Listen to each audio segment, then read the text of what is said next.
రాజన్న సిరిసిల్ల జిల్లా వేములవాడ పట్టణంలో doctor BR Ambedkar 133వ జయంతి సందర్భంగా జెడ్పీ చైర్పర్సన్ న్యాలకొండ అరుణ రాఘవరెడ్డి ఆదివారం మహానీయుని విగ్రహానికి పూలమాలలు వేసి ఘనంగా నివాళులర్పించారు. ఈ సందర్భంగా వారు మాట్లాడుతూ అంబేద్కర్ రాసిన రాజ్యాంగం ద్వారా రాజకీయ పదవులు పొందుతున్నామని తెలియజేశారు. వారి సేవల్ని కొనియాడారు. ఈ కార్యక్రమంలో municipal chairperson Ramatheerthapu Madhavi, BRS senior నాయకులు ఏనుగు మనోహర్ రెడ్డి, మాజీ సెస్ డైరెక్టర్ రామతీర్థపు రాజు, మున్సిపల్ కౌన్సిలర్లు తదితరులు పాల్గొన్నారు.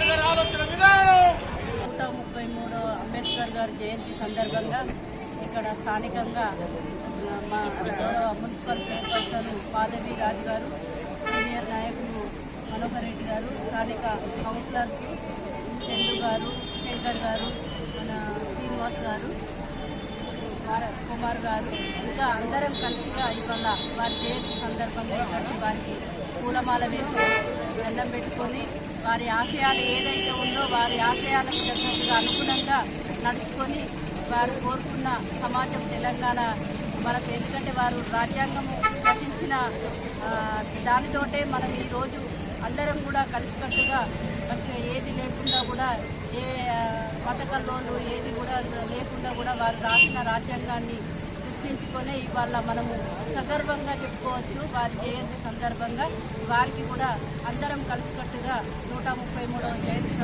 సందర్భంగా అందరికీ కూడా శుభాకాంక్షలు తెలియజేస్తూ వారి ఆశయాలను అనుగుణంగా నడుచుకోవాలని కోరుకుంటూ నాకు ఈ అవకాశం ఇచ్చిన అందరికీ కూడా పెద్దలందరికీ కూడా ప్రత్యేక కృతజ్ఞతలు, ధన్యవాదాలు తెలియజేసుకుంటూ జై భీమ్.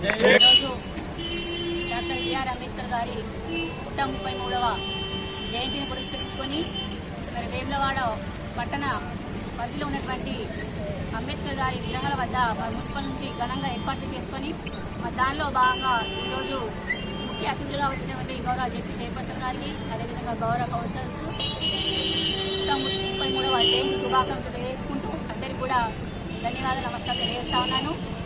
మరి వారు బాబాసాహెబ్ అంబేద్కర్ అంటేనే ఒక బహుముఖ ప్రజ్ఞాశాలి, ఒక సంఘ సంస్కర్త, ఒక మేధావి, ఒక భారత రత్న. ఈరోజు భారతదేశంలో తొలి న్యాయశాఖ మంత్రిగా మరి డాక్టర్ బిఆర్ అంబేద్కర్ గారు పనిచేశారు. మరి భారతదేశంలో మరి వారు అసమానతతో కూడిన భారతదేశంలో సమానత్వం అనే ఒక సిద్ధాంతం తీసుకొచ్చి మరి భూమి మీద ఉన్నటువంటి అంటే 1950కి ముందే మనకు ఎటువంటి హక్కులు లేవు, ఎటువంటి చట్టాలు లేవు. మరి తద్వారా మనకు భూమి మీద ఉన్నటువంటి జీవకోటికి హక్కులు, రిజర్వేషన్లు, చట్టాలు తీసుకొచ్చి ఈరోజు మనందరూ కూడా ఒక స్థానంలో నిలబడినామంటే ఈరోజు మీ ముందు నేను మాట్లాడగలుగుతున్నానంటే వారు తీసుకొచ్చినటువంటి రిజర్వేషన్ చట్టాల వల్లే. మరి సందర్భంగా మా మహిళా లోకమంతా కూడా వారికి ధన్యవాదాలు తెలియజేస్తా ఉన్నాము.